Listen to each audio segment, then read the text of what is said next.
I'm from Bosnia, take me to America.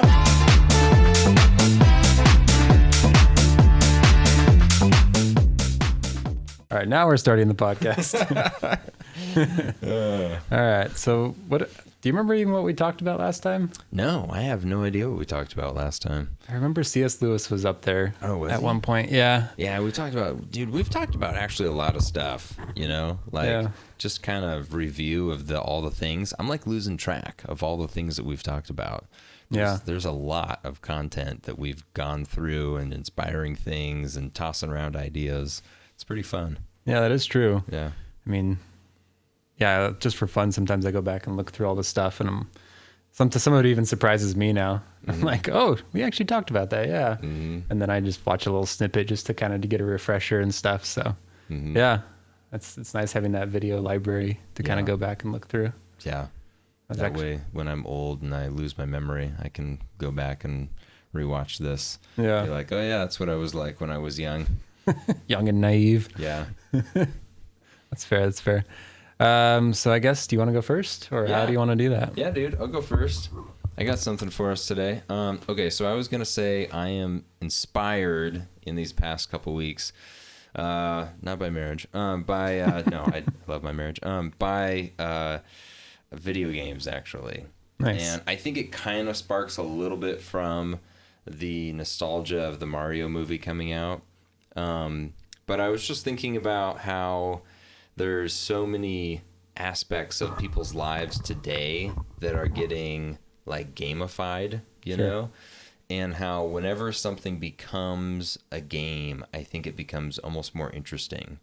You know, whenever, like, if you have to do like a math problem, but you can turn that math problem into a fun game, then it's like math becomes more interesting, you know, and how I think today we've got so many forms of games. I mean, not just like board games, but I mean, you've got like games on your phone. You've got games you can do with friends. You got, words with friends. You can even like folks who are older are playing like games apps on their phone. I mean, just everybody is like playing some form of video game function these days. It's crazy. Any kind of like normal game gets turned, you can play like poker live, but you can play like poker on your Facebook profile. I mean, it's like anything can get turned into a game these days, which is so crazy. Yeah. And I just think that it's interesting how not only is it something for everybody, it's something that is already becoming like old, in the aspect of thinking of the Mario situation. Oh, sure. There's already this stuff that's like, oh man, it's like nostalgic, thinking about some of those older games. And it's like, oh, my like childhood with certain games or things like that. That is very true. Yeah. But I feel like it's also interesting to think about some of the different like genres of games that are out there, and how it kind of appeals to different people in different ways, and that's interesting, but how it's almost like challenges your brain in different ways. Like you could have a game that's very educational. It could be like a math game or a memory game, or you could have something that's very like story driven. You could have some kind of game where it's like, here's the main character and here's the villain and like here's the quest that's occurring, and you're like in this world and you're like sort of engaging with your imagination and like pretending to be this character, So I've just been thinking a lot about different games I've played in my life, different aspects of how gaming has like changed over the years, how so many people around the world like are all into gaming these days. And so I think that it's been something that's been on my mind, and it's been kind of inspiring to me. Yeah. Yeah. Are you saying to everybody out there that they should game more? I don't know. Well, I mean, the ethics of gaming, that's a whole nother conversation. Like, should people spend more time playing video games, or should they spend less? You hear that, Isaiah? No, I'm just kidding. I don't know. I don't know. Like, at what point does the game go from being beneficial to unhealthy? I think that we've all probably seen some people get to the unhealthy place of video games. Guilty. Yeah. And it's like, how do you do just the good side of games and not the bad side? I don't know. I mean, I know that's like a common sort of ethical question of video games. and that's an interesting thing to get into. I don't know if I'm quite ready to get into that yet. I think I want to start off with still what's inspiring, imagining the good, inspiring side of video games before we go to the dark side. That's fair, yeah. Of the video games. Do you feel like you've ever derived some kind of benefit by playing a video game? Like you've grown as a person, it's helped your friendships, I don't know, any kind of like positive thing. Yeah, 1,000%. Yeah. I mean, actually, just before this podcast, I showed Brandon a video from a game trailer that really inspired me for my story stuff. So it's already alive and well in me. But I think honestly, one of the best things I learned was probably economics. Just playing a lot of MMOs and stuff like RuneScape or World of Warcraft. You really learn free market and supply and demand real quick, or else you're getting hosed. So yeah, that was kind of something that I always kind of learned an inherent value from. One that jumps to mind the most. But I think, or I guess maybe with the most real world application, a lot of the other stuff is kind of more arbitrary or a little bit more abstract as far as I learned how to have fun. It's like, how do you quantify that kind of thing? But as far as like practical real world skills, and a lot of problem solving, I would say, which is a little bit more abstract, but I mean, you really get to, when you're putting yourself in like game after game, it's like pretty much every game is just a simulation for seeing how you overcome obstacles. Because it's not a very fun game if there's not good obstacles, whatever that is, it's like, even if it's just a very casual farming game or something, you still have the obstacles of, which crops do I plant to achieve my goal or do whatever you need to do. It's like even the most casual game will have obstacles to keep you engaged. Yeah. So yeah, I think for me, that's probably problem solving, and some economics is probably what I drew the most inspiration from. Yeah. I definitely remember when I was young, I was playing Zoo Tycoon. I don't know if you ever played those Tycoon Speaking games. of economics. Yeah. Speaking of economics. And I remember I let one of my neighbors borrow the game, and he played it, and he really liked playing it. And I totally remember going over to his house one day and him like showing me his whole zoo that he made. And, here's my like zebras and all this stuff.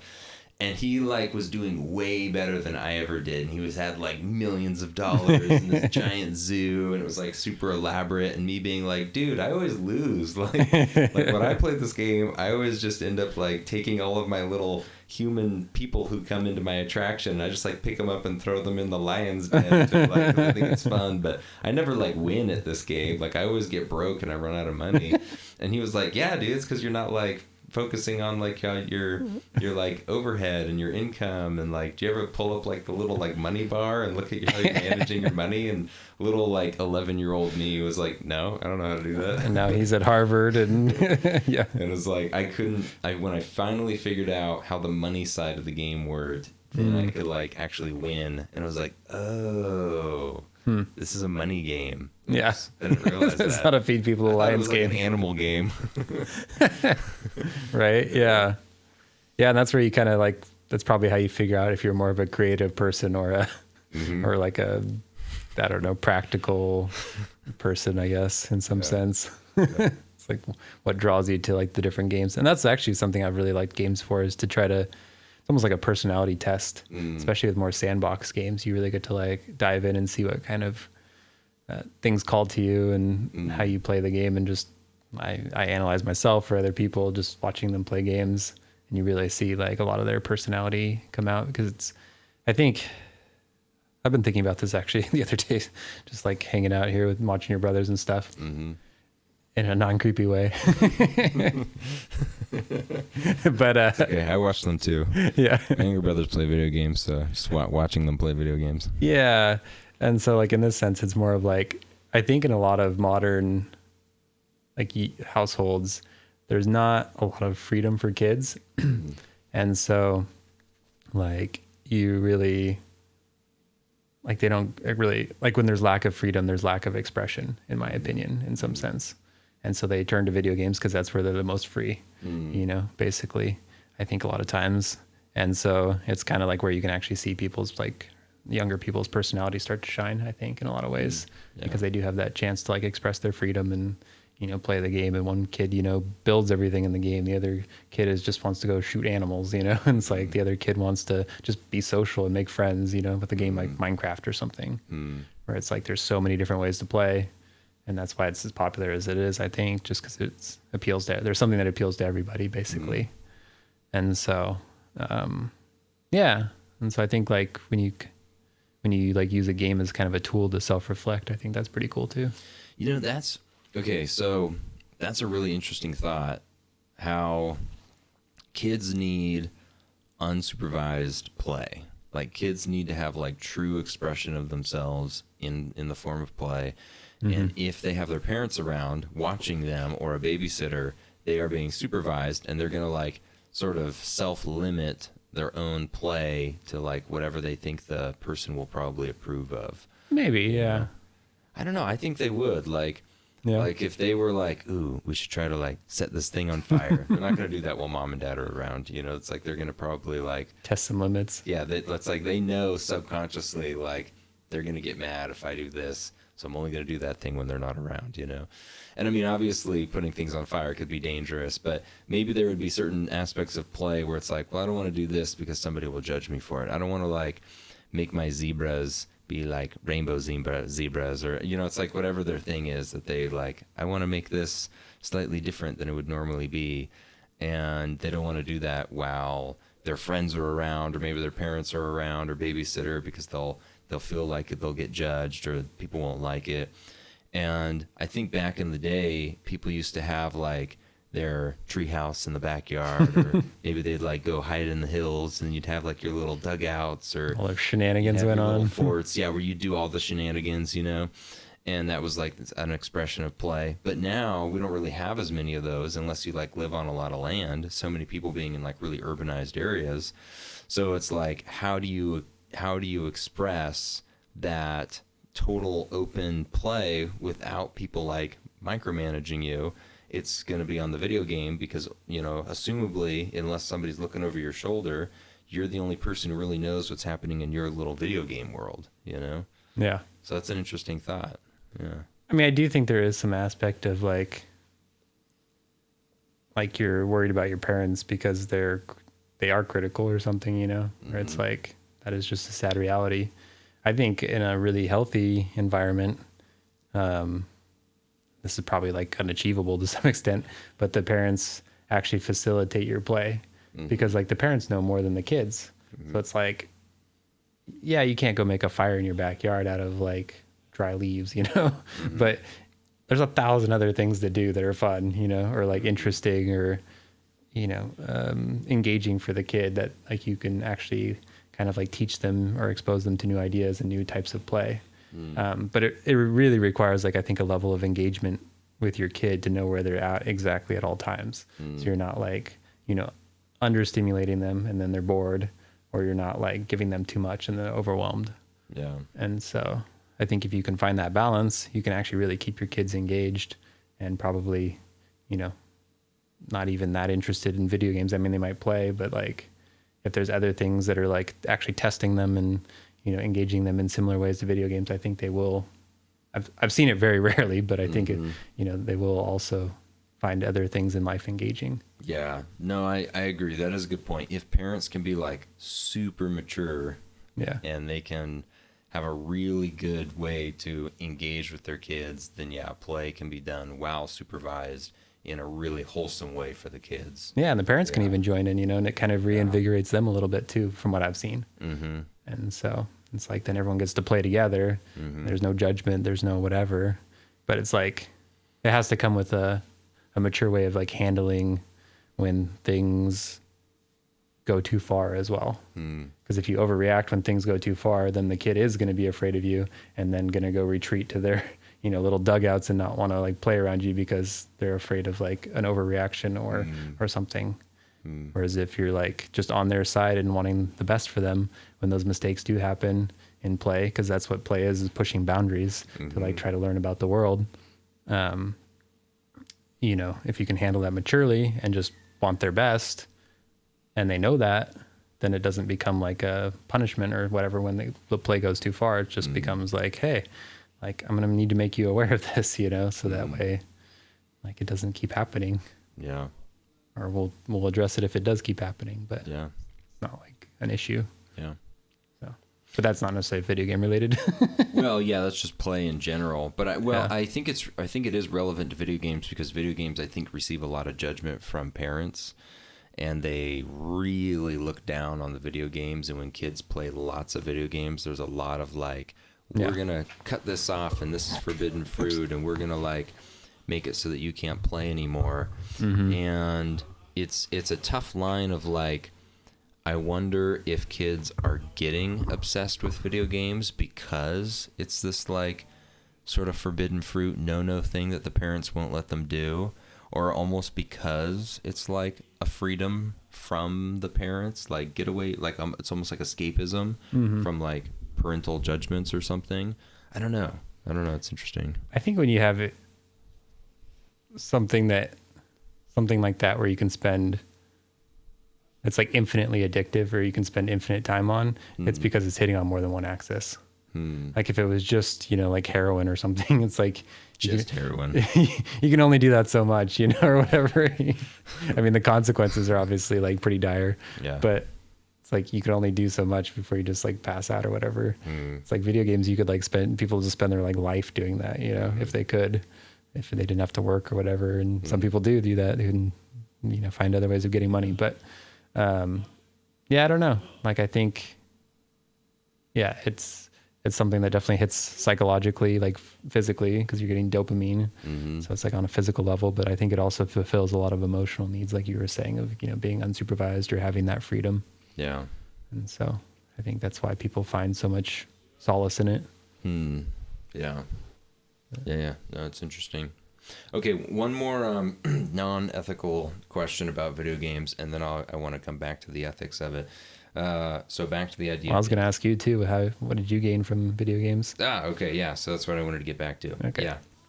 And I was actually going to try to drive this towards the idea of story. Like I think that we were giving the example of like economics and money management with video games, but I think one of the other fun things with video games is the world immersion and the feeling of the world building and the character development.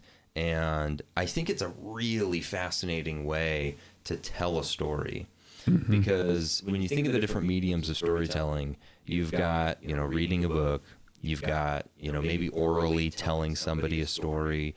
We've got movies where there's like visuals and sound, all kinds of different things. But it's so interesting if you can tell a story where it's like you're going to hear it, you're going to see it, you can actually then interact with it. You are a character in the story, and you can like go places and make decisions. I think that really makes the story interesting, because now it's no longer like an abstract story that's like, this is that person's story. It's like, this is now like my story. Like I am the story that's occurring right now. And I think that is like a whole new, like, whoa, 3D chess kind of thing going on with storytelling that I think is fascinating. Yeah. Is there any stories that have stuck out to you that have been like very immersive? Yeah, I think I would say at least two that come to mind right off the bat. I think the first one I would say is playing the Elder Scrolls games and going through. I had a feeling that would come up. I know, I mean, they just did such a great job with their world building, and I played the Morrowind game way back when I was younger, and then the Oblivion and the Skyrim when those came out. But such a good job building this whole world and the different races and kind of the like common stream of the or the common thread of the storyline. I feel like I'm not quite as interested in the story now, but when I was younger and I was playing it a lot more, I was really, really interested in the story. And I would be looking up the Wikipedia things just on like the lore of the world. It's like I wasn't even looking up like how to play the game or like how to get to level 100. Here's an interesting question though. At that point, is it the game that's even giving you the story though? Like, because you're just going to the Wikipedia to like try to get the bigger picture in the story, so you're just back to reading at that point. Yeah, I mean, well, it's no, that's a good question. It's like I got, But the game gave you maybe enough of a taste to want. the game gave me like the trigger of getting excited about the story. Then, because I got so into the story, I almost lost interest in the game. And I just wanted the story. And then playing the game almost became like an inefficient way of getting the story. Yeah. Because it's like, now I have to go like spend 10 hours doing this quest. Like, I just want to get straight to the story. That's what I've felt too, Yeah. with games. Yeah. That's a good point. That's interesting. Yeah. Because I used to think, I was like, man, if you can just like live the story, like that's the coolest thing ever, you know? But then you realize, yeah, like the gameplay kind of gets in the way of the story a lot of times, unless you're like just watching a visual narrative. And then it's like, well, why aren't you just watching a movie at that point? You know, because there's like story games and stuff, but it's like you're, you know, basically clicking on next on a dialogue box or something, you know, in a story heavy game. It's like at that point, like my thumb's just getting sore. I could just be watching a movie, you know? And so, and unless like the gameplay is like really good in between. Yeah. Yeah, I haven't found many games that have done it well. I liked BioShock. That was going to be my second game I was going to mention was BioShock. I have only played BioShock Infinite. I haven't played any of the other ones. Yeah, I think I made you play through that, right? You did make me play through that. And I think you made me play just for the story, which I thought was, a great storyline. Yeah, it was just unique and like good settings and stuff. So yeah. And I don't know. Yeah, I've gone back and forth in my mind of like how do you integrate good story with good gameplay, like where the gameplay maybe informs the story or vice versa. It's hard to do.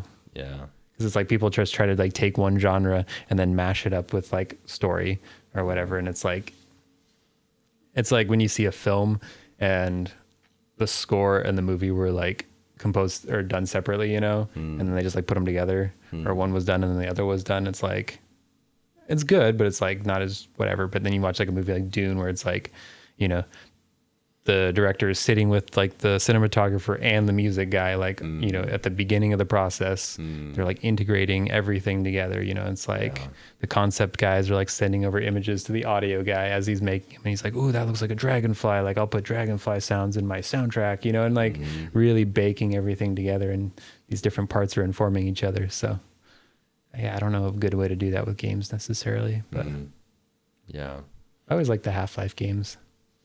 Oh yeah. Those had good. That had good story as well. Yeah. Yeah.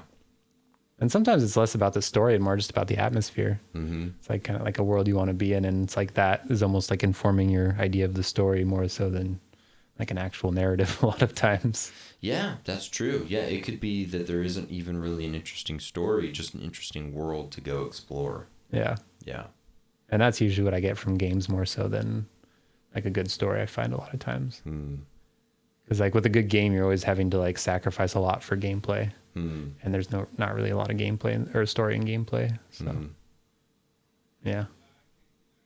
That kind of makes me think of those like open world sort of crafting survival games like Terraria, where there's like different parts of the world, and it's like, ooh, I want to go like explore the ocean section and the underground place, and I want to get all the way down to the hell level at the very bottom, and there's all kinds of like different things to go check out. Yeah. I freaking love those games. Yeah, that's true. And that's when I play a game now, like those are the games I could still get lost in and like fully immersed in, is where you get to like kind of go on an adventure. Because I don't feel like there's a ton of that now. It's like even if you go to like Europe or something, it's like you pull up your travel advisor, it's like telling you, you know, it's like a hot spot and everything's mapped out to like, you know, infinite miles around you, and everything is rated and marked and descriptions, and you know, it's not really like an adventure. You don't get lost or. I know, like if you were the, you know, Western Europeans coming to the Americas for the first time, and you're like, we just landed on this giant landmass, and we're really hoping there's lots and lots of gold here, and maybe the Fountain of Youth, and we have like no idea what this place is, Yeah. You're just like exploring it for the first time. You're seeing animals you've never seen for the first time. Yeah, you're seeing all kinds and it's like, whoa, here's a tribe of people, and whoa, we just found out there's some cool mountain over here, and you have no idea what is over the next hill, how far it goes, how big this land is. Are we on an island? Where are we? Yeah, that'd be so nuts. I think about that sometimes with like even Lewis and Clark. You know, it's like America had been around for a while, but then they're like, yep, we're just gonna set out, and it's like, whoa. And I mean, it's cool living in Idaho and these areas because you can actually, you know, go to parts of their expedition, you know, where they were, and like look out over the area and just imagine it without any civilization. You're like, man, that would have been a rugged, you know, you can just physically see like a mountain they had to like decide to go around or something. Yeah, and it's like, they don't know the easiest path. Yeah. It's like, well, how much time do we want to spend like riding around on our horses, climbing mountaintops, looking around for the easiest path here? Like, I don't know.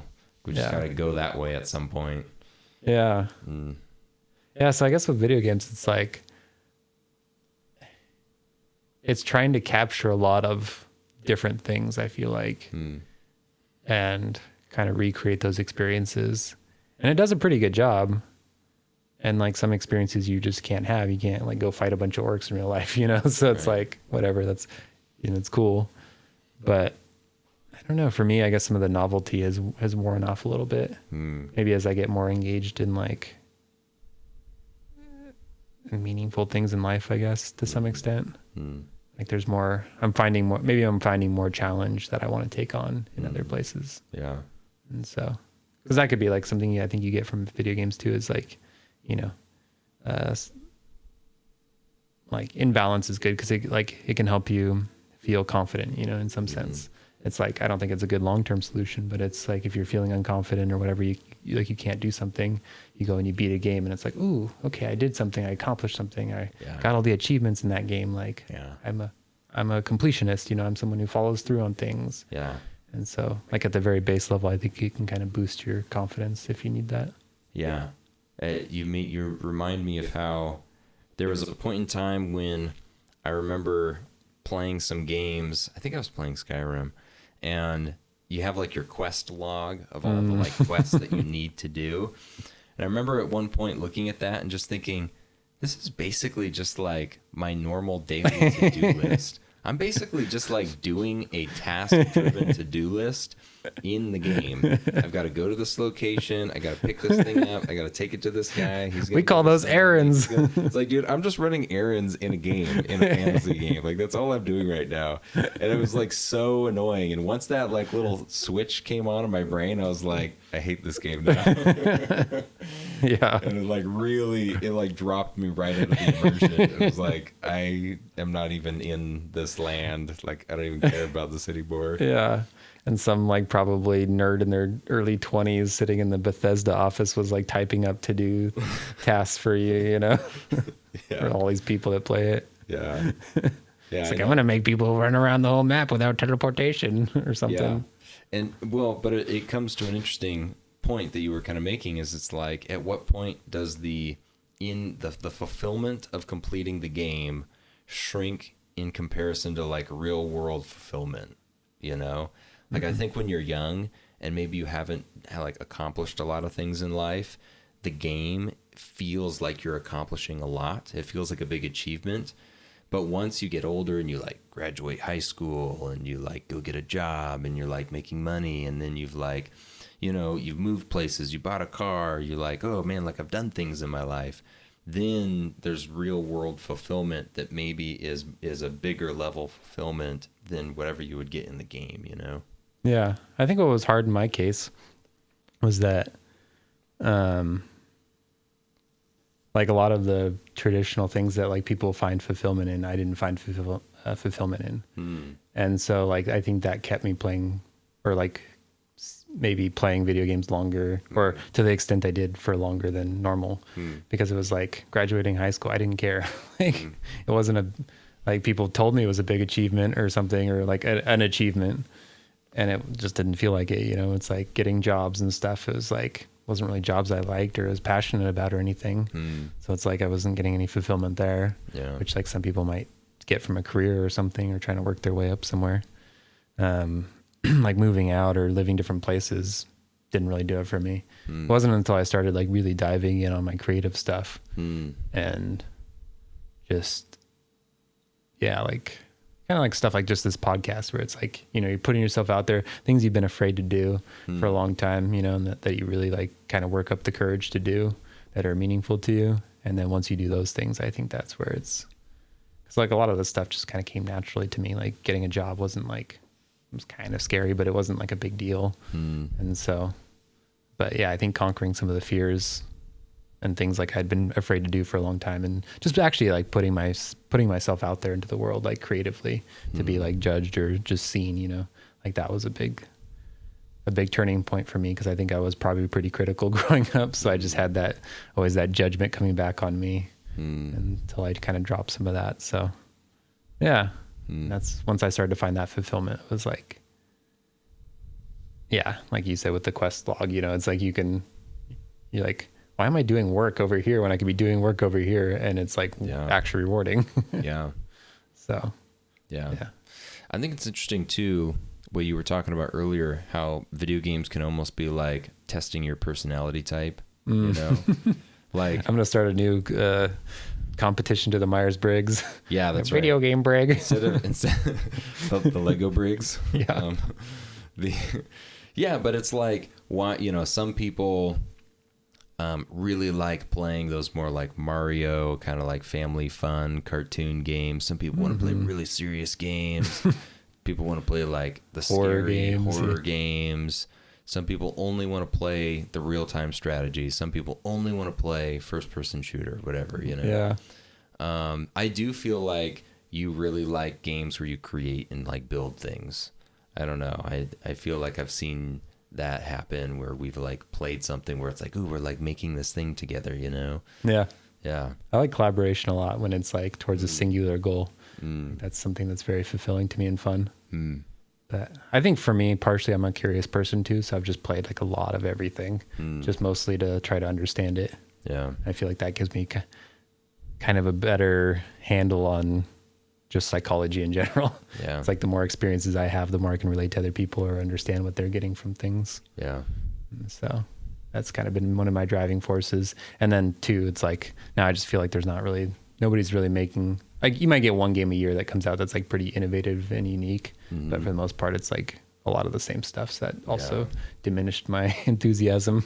Yeah, it is true. It's like another first-person shooter? All right. Yeah, once you play games and it's like, okay, this is the best game in this genre, real-time strategy, and then all the other games come out trying to like copy that game or what, you can sort of just see the big picture of like, okay, obviously this one game cornered the market in this genre and everything else is like subpar. Yeah, at least for like the next 5 years until, you know, the next Fortnite comes out or something. And then it's like, okay, now battle royales are the thing. Yeah. You know, it's like, so you can check back out for 5 years until the next, you know, whatever it is comes out. Yeah, it's true. So. Yeah, I know. I'd be curious. I wonder, I'll have to look that up. Personality test with video games. Like, what does that correspond to? You know? That'd be interesting. Probably write a paper on it. Yeah. What's your... somebody's written a PhD on that. Yeah, what's your video game type personality? I think for a long time, it was more that story-driven RPG kind of games. I really liked like building a character and exploring a world. I think now, honestly, I don't have like quite as much patience for Flappy that. Bird. I have an ADHD personality type. I think now I get like a little bored with some of that stuff. It just takes too long. It's a bit of a grind and it's like, okay, whatever.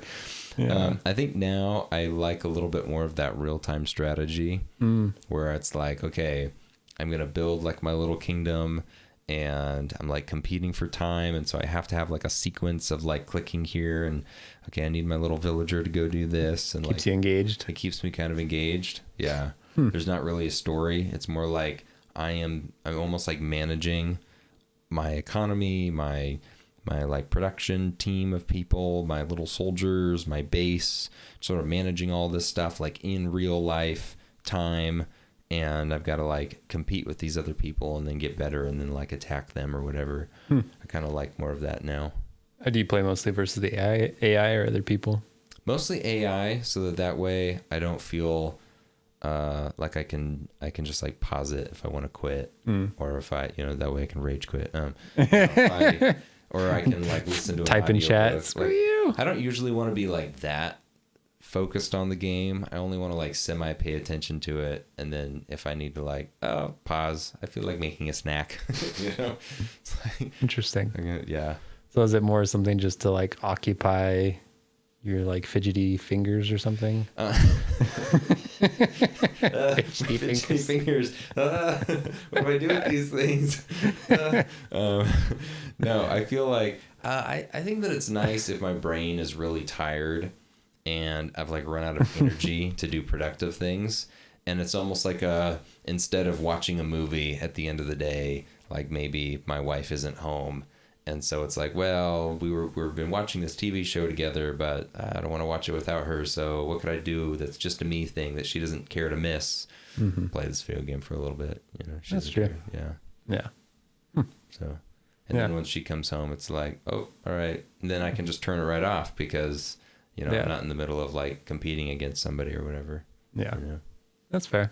Yeah. Yeah. Because there is like an interesting element too of even looking at competitiveness with video games and like just real players. 'Cause it's like that scratches an itch for some people too. It's like you see it in sports people where it's like, you gotta be the best. I gotta crush someone else to like win, And I mean, I think that's like a totally valid feeling. Yeah. I don't know what it means exactly, but I only feel that way in foosball. okay. It's a good thing you're pretty good then. Yeah. So you have a crushed ego. If I lost, I would have a serious moment of self-reflection. What have I done with my life? I don't think I've actually lost foosball in over 5 years. Dang, dude. Yeah. I'm gonna start practicing. Yeah. Watch out. The last time somebody started practicing was Brian. He would play against me for, I don't know, he played for like months and months trying to beat me.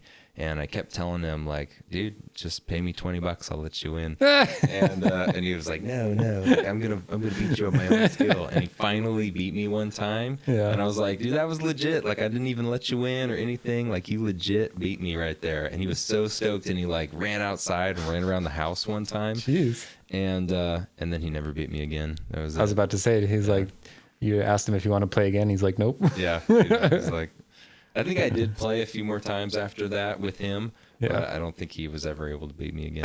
Yeah. So it was a one-time thing. Dang. Yeah. Huh. But it was real. He earned it. He worked hard for it. Nice. Yeah. I didn't give it to him. It's in the Hall of Fame now. Yeah. Nice. Well, there's video games for you. Yeah. Yeah. That's a good one. Yeah, dude. I always have lots of thoughts about that. So. Yeah. I got a weird one for you. Okay. Lay it on me. Groups. Oh. Just throwing it out there. Actually, go ahead. I don't know how it's inspiring necessarily, but I've been thinking about what is the ideal group size of people. Oh, dude, that is a profound question. I think about this actually a lot. Really? Yeah. Yeah, and I don't I think obviously, or not obviously, but for different things, you need different group sizes. Mm-hmm. But maybe we'll go through different levels and decide which group size is best for each thing. Oof. Yeah. Okay. All right. We'll start with a solo hike. How many people is best for that? What size group? Well, wait. If it's solo, I'm just kidding. if it's a solo hike, then it's just one person. Yeah. I've still got some critical thinking skills. Just testing you on that one. That one's a freebie. It's obviously two. Let me explain. How about like a backpacking trip? What's the ideal group size for backpacking? I was going to go with marriage next, but what's the ideal size for marriage? Group size. Like 6 people, obviously. I was going to go with 2 again, but you're striking out here. I'm giving you the easy ones. What's the perfect size for a quartet? 1. Let me explain my quantum reasoning for that. Yeah. No. Yeah. So I guess we could. Yeah. What was your serious suggestion? I don't even remember. You said backpacking trip. Backpacking. Yeah. There we go. Backpacking. Yeah. I don't. So let's see for that. Like we did backpacking and it was you, me, and one other guy. So 3 of us. 3 was a good number. And I felt like I was happy with 3. What would have been if we had 4 people? Would that be too many? I think that's the upper limit of what you'd want. I think I could do 4. I feel like 5 would maybe be too many. Yeah. Because then you got too many people you're slowing down for, too many different opinions. Mm-hmm. I feel like 2 people, unless they're really experienced with backpacking, could almost be too few. Yeah. Like it could be you could do solo backpacking if you're really experienced and know what you're doing, and 2 people if they're really experienced. But I think 3 people was like 3 or 4 people. I think I would say for my level of backpacking and the experience I think that's a good number. Yeah, you can split up the tasks like properly, and one person can make each meal, or that kind of thing. Yeah. I was thinking about, because what sparked this was, I was thinking about just like kind of a group of people that's like focused on a singular idea or pretty much like intellectual endeavor. And because I was thinking like with your business group when we went to that, it was like interesting, it's like we were like discussing, ideas for business or how to be more productive or just basic lifestyle improvement type things. Mm-hmm. And, when you have like, we had 5 people, right? I think. Yeah. 5 people total. Sitting at a table, and, it's like like there's a certain etiquette that has to kind of go into that, it's like everyone gets to talk, everyone, should be able to like address everybody else, but then it's like, obviously if you had too many people, you're gonna have to break off into smaller groups anyway. Mm-hmm. If you had like 8 people sitting there, it's like, unless you're giving like a presentation to everybody else and like standing up front, it's like, I even noticed the guy to my right, like had to like lean over to like see you, and it was like, it's not inherently like bad or anything, but it's just like, it kind of disrupts the flow of things, of like how I don't know, seamless it can be. Mm-hmm. And so, so I was kind of thinking about that. And then I obviously went to the Bible to find all my confirmation bias. Mm-hmm. 12 people? No. Oh. Jesus and the 3 inner disciples. Oh. 4. 4 people. Oh. Yeah. That's good, because I was going to say anytime I'm in a group of like 12 people who are like discussing a topic, it's always too many. Yeah. You just people do not have enough time to all share whatever they want to talk about. Yeah. Yeah. And I don't think, like when Jesus was even with the 12, like you kind of see it in The Chosen actually, where he's just like usually addressing them. And it's not like a full on conversation, it's like usually he'll be the center of attention, and then like addressing others, and people might like bounce ideas back to him. But, it's mostly him directing the ideas and like the way things are going. Yeah.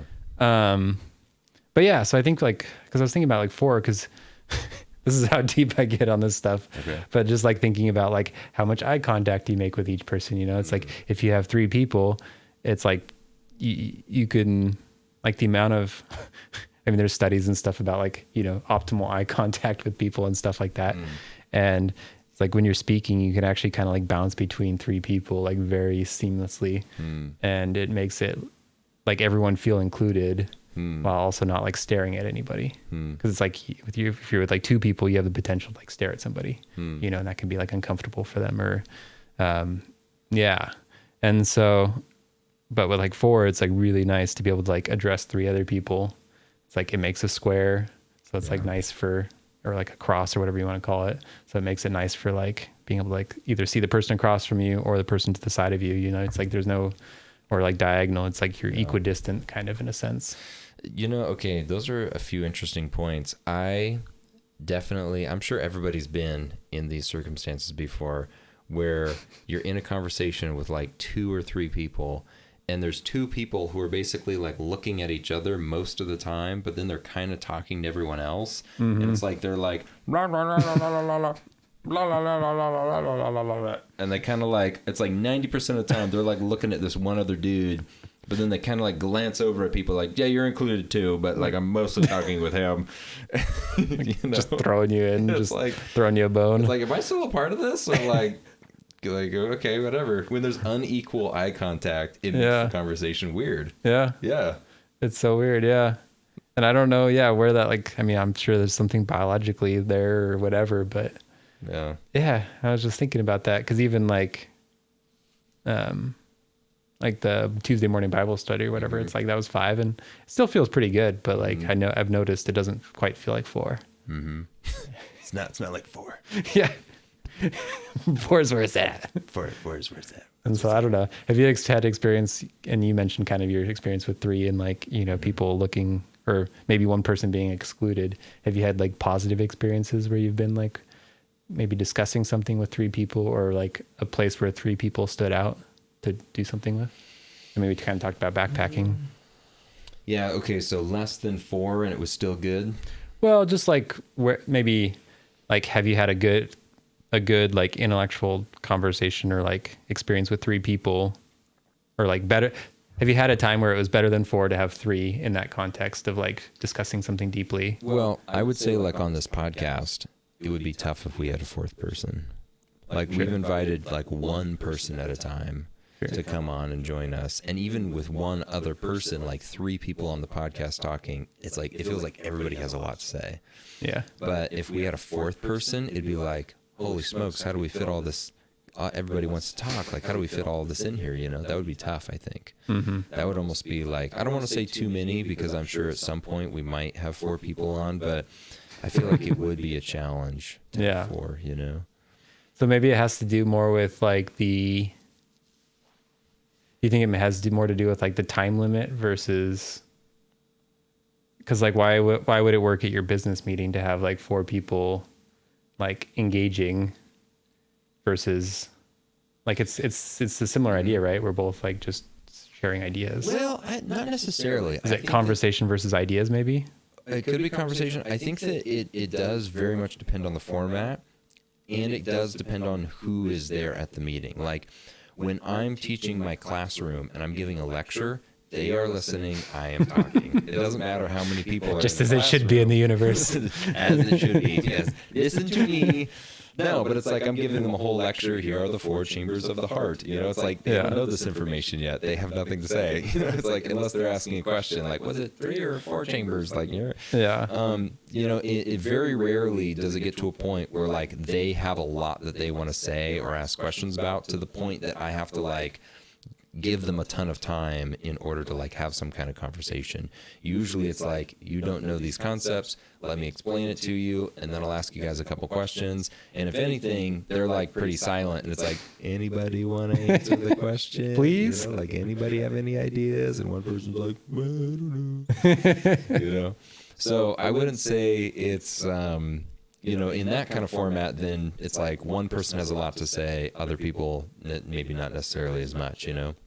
In this format, this is a conversation where it's like, here's something I'm talking about, and I ask you questions on it. You've got something you're talking about, you know, ask me questions on it. We kind of go back and forth.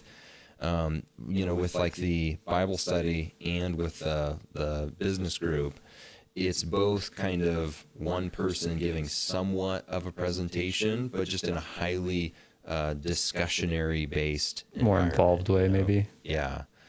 That makes sense. Yeah, because it's not a conversation at that point. Yeah. I wouldn't say it's like an equal conversation.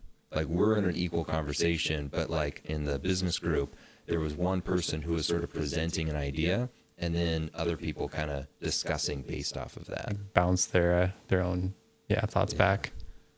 And then that kind of rotates and shifts, it seems like. Yeah. Or at least with I think the more uneven the format of the group becomes, the easier it is to sort of like have a disproportional amount of people. Interesting. The more equivalent it is, I think you almost need less people. Oh, okay. Because each person kind of needs their own equal amount of time, and it's hard to get that in there. Yeah, that's what I was looking for out of this conversation, was one like underlying theory to like or find the ratio or whatever. So yeah, that makes sense. Like the more input, the less people is required or needed to like make that function. Yeah. It's like the balance of conversational power almost shifts the more people you have. Yeah, because when I'm teaching my lectures, it's like 99% me talking and them listening. And they're like 1% of the time they're talking. And so I could have 50 people in the crowd, You'll kind of even notice that at a party, actually. Like if you go, there'll be like 5 people out of the 30 that are like doing 75% of the talking. You know, if you go to like a fun party or a board game night, you know, it's like there'll be these people in different zones, it seems like, that are like doing the majority of the talking, like holding different little groups together. Yeah. And stuff. That's interesting to think about. Yeah. Well, okay, so see that raises an interesting idea. You didn't go to that Friday morning men's group that I went to, but this one that my dad and I go to. And it's a great men's group, but it's like 12 plus guys every time, and it's just too much. And there's one dude who's leading it, but then he'll throw out a question to the group, and there's just not enough time for everybody to answer that question and to like tell their little story. You need like all day. Opinions. It's like, dude, we're gonna be here for like 10 hours if everyone gets their turn. And usually there's like 3 or 4 dudes who pretty much like talk the whole time, and everybody else is silent. And so I'll sit there for like 2 hours in the study, like perfectly silent, because there's just not enough time to go around everybody. You know? Yeah. And so you're kind of almost doing your own balancing there by. Yeah. Yeah. So it's like, am I willing to be a part of the group, even though I don't really get to participate?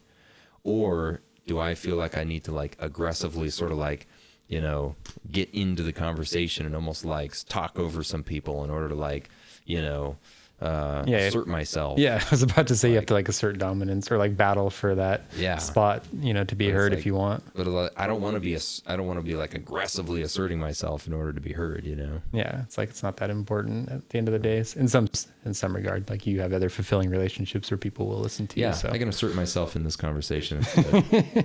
Well, no, wait, I'm not done. Hopefully I'm giving you space.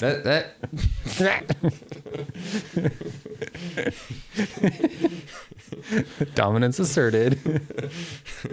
Where's the mute button on his microphone? Just mute that thing. Start kicking the computer. Just unplug his microphone. Cover everything up here.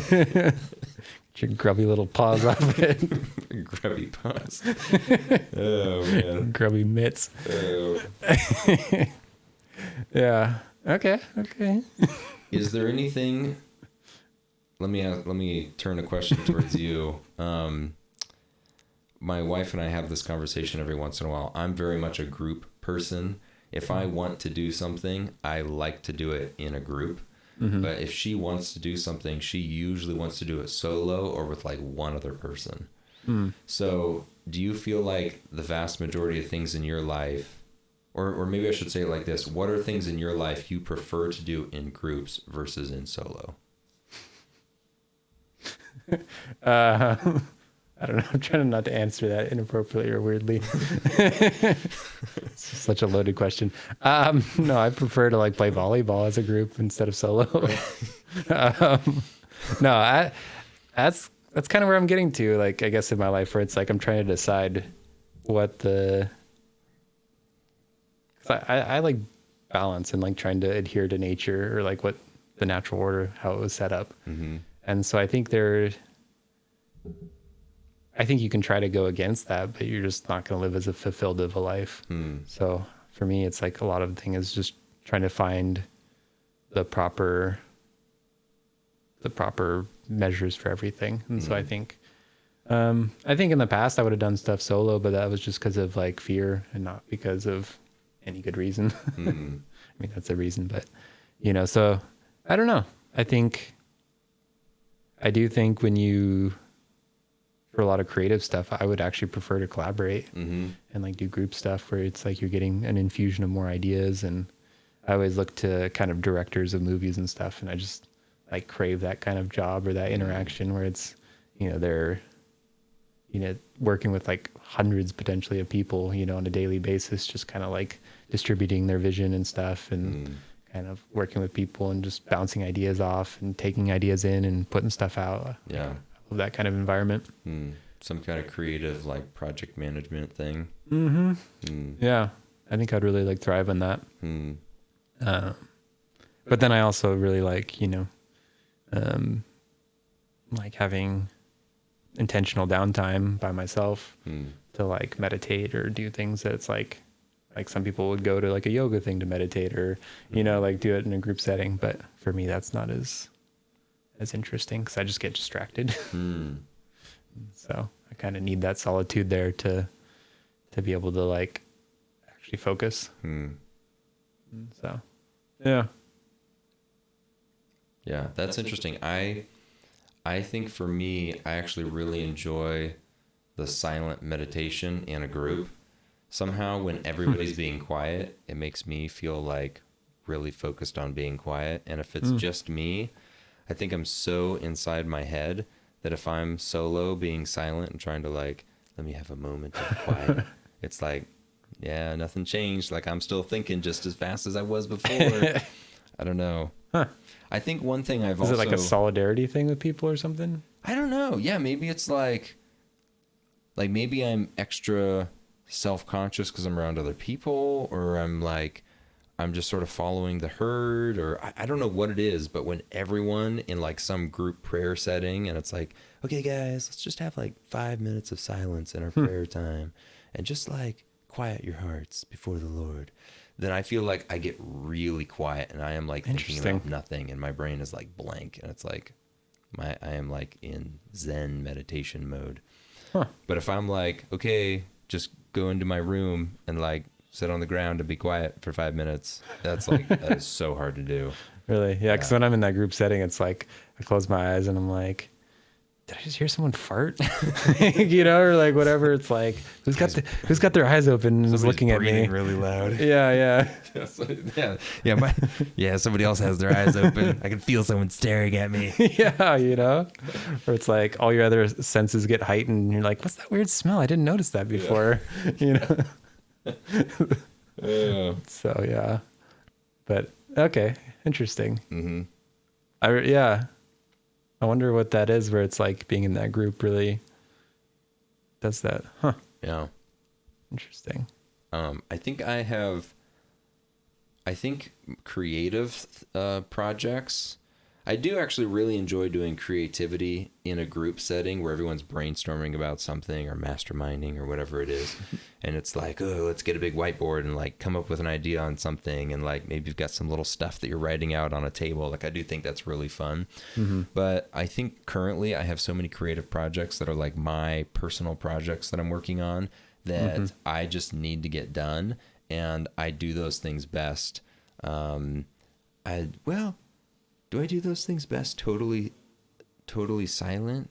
Actually, I'm second guessing myself right here, live in the moment. Versus like talking about or something. I was about to say I do those things best solo, but I think I've got a caveat, I would say. I think that I do them best if I am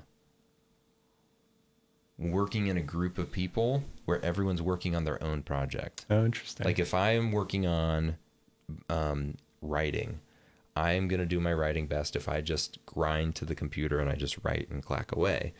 I don't really want to like talk about it with other people around me. I just need to do it. But if I'm writing on a thing and you're right next to me and you're writing on your thing and we're working completely separate, just the fact of us being next to each other, both working on stuff, will make me even more focused on my thing.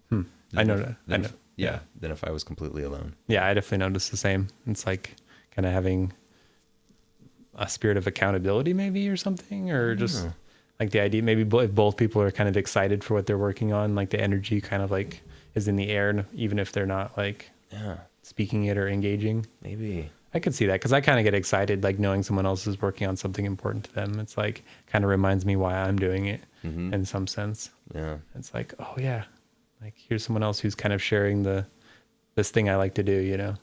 So it's like makes you feel more connected, I guess, in a way. Yeah, I do like, I mean, obviously it's like popular because there's other places that have, you know, people will do it even on like webcam where they like sign up for a service where, you know, they like show you working with somebody else or show someone else working. Like I know that is a true thing, that if you're working on something around other people, you will be more productive. Why that is, what the psychology is behind it, I have no idea. It's midi-chlorians. Yeah, the midi-chlorians. They're all around us.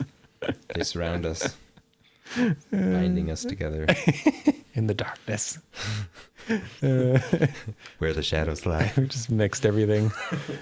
Yeah. Yeah. Okay. That was heresy. Anyway. Yeah. Yeah, that was pretty much what I wanted to explore with that, I think. So I was just, yeah, I've been kind of not racking my brain, but just thinking about all the implications and like what group sizes, whatever. And then obviously you get to cult level where you have one person for every like 1,000. Yeah. So here's the real question. Would you rather play video games solo or in a group? A group. Yeah, in a group. Yeah. You want to like collaborating together, or you're all fighting against each other?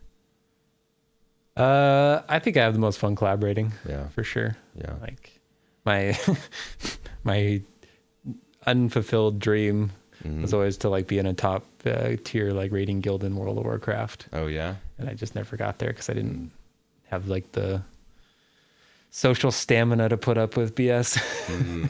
So it's like, so maybe the desire wasn't that strong, but it's like, it's like the higher you go, it's like everything's like has to become more organized and more like structured. And it's like, okay, we raid on, 2 nights a week for 3 hours and we're on Australian time and you got to turn in an application. And it's like, dude, like I could go work for the government at this point, it's like, it's the same thing. We need your social security number. Yeah. Or just like all the bureaucracy, and then we calculate your loot drops based on our DKP, chart that's here. You can look it up here on our website. And it's like, did you register for our website? And it's like, dude, I'm playing a video game. I want to just like, I like the teamwork. I like the killing the boss, but I don't want to like put 15 hours of work into like even just join your group. Yeah. So, I know. like they would literally have interviews. Oh, wow. Yeah. Wow. Yeah. Yeah. I think I had a friend who I lived with one time, and I don't even know what this game was. It was like a game where you were like playing as these like dragons, and it was almost like Pokemon where your like dragons would fight each other and they would like grow and evolve into bigger dragons. And you had like these little like dragon breeding things going on. Okay. And he was with like some team of people, and he was the guy in the team who was in charge of all of their Google spreadsheets, keeping track of all the growth rates and like XP numbers of all their dragons. And I was like, dude, that's a whole level of seriousness. I don't even feel like this game is like that serious, but you guys are like super serious about this game. Now he works for Google somewhere. I don't actually know what he does anymore, but yeah. It was like, it's like, whoa, that's crazy. Yeah.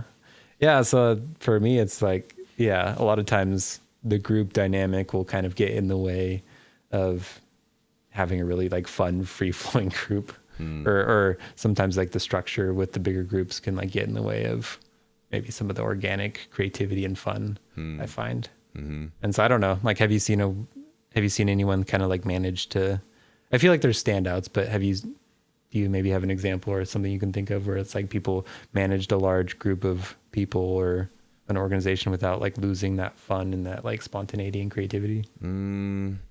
Outside of not video games, we're just talking about just groups in general. Just wherever. Well, I mean, the one big example I'm thinking about is youth groups, where it's like one person trying to manage a ton of kids and then still make it fun, but not, it's like, here's a little structure, here's a lot of fun. It's hard to balance to get right. There's a little Jesus somewhere in the middle. If we got time. Leaving room for the Holy Spirit there, trying to make something like that happen. I don't know if those are ever run like super, super well, but they try. Yeah. It's good intentions. Yeah, I would not want to try to balance that. Yeah. Figure that nightmare out. Yeah. Jeez. Yeah, I don't know. Anyway, maybe we should end it there. Let's end it right there. When you figure out how to run a youth group, get back to us in the comments. Yeah, that's probably that's like the pinnacle of success. If you can successfully run a well-managed youth group, I'll let you run my brokerage account or something. Yeah, or that's right. My creative studio. I want to see somebody go from youth group leader to like CEO of a major company. Yeah, like trial by fire. Yeah. I gotta say, I do feel like moms would make great managers at companies because they feel like they're probably got really good people skills and they're gonna be really understanding of like, well, you broke the rules, so you're fired. But then at the same time being like, oh, you just need a little nurturing, Yeah. Like, you just need a little bit more training. We're going to get you there, Yeah. I feel like moms are really good, like, people managers. Identifying where people are at. And Yeah. Yeah. Not going to put up with the BS when they're not supposed to. Yeah. Yeah. I could see that. Yep. Everyone play to their strengths. Let's do it. Yeah. All right, Mom. That's right. All right, moms. We know Get you're out listening. there. Go apply to YouTube. Yeah, I don't know. that's right. Fix Twitter. Yeah, there you go. Thank you. That's a lot of managing of people. That's what I was going for. Grumpy Yeah. people. All right, episode 24, people. Oh, there it is. Yeah, good job. Pat yourself on the back. You made it this far. Until next week. See ya. Signing off.